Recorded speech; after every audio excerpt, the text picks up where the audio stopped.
Yeah. After this, there was one question that why should we hire you? Okay. So, Uh-huh. so this was a little bit tricky because I was a fresher for IT Uh, industry at that time, and I didn't have that much yep. experience and skills. Okay. So I was very nervous as a fresher. So I just answered, and I will tell you what I answered in that Yep. interview. Please That go. so I think here it's time to show your intent to the Mm-hmm. interview that yes Mm-hmm. you are willing to learn here, and that's why you are switching to IT industry. Okay. So as a tip, I would say that just describe why you want to be a part of this organization.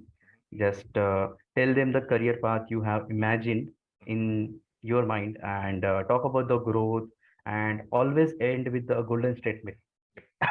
With a golden line, you can say like currently my first priority is to get the industrial experience and learn as much as I can.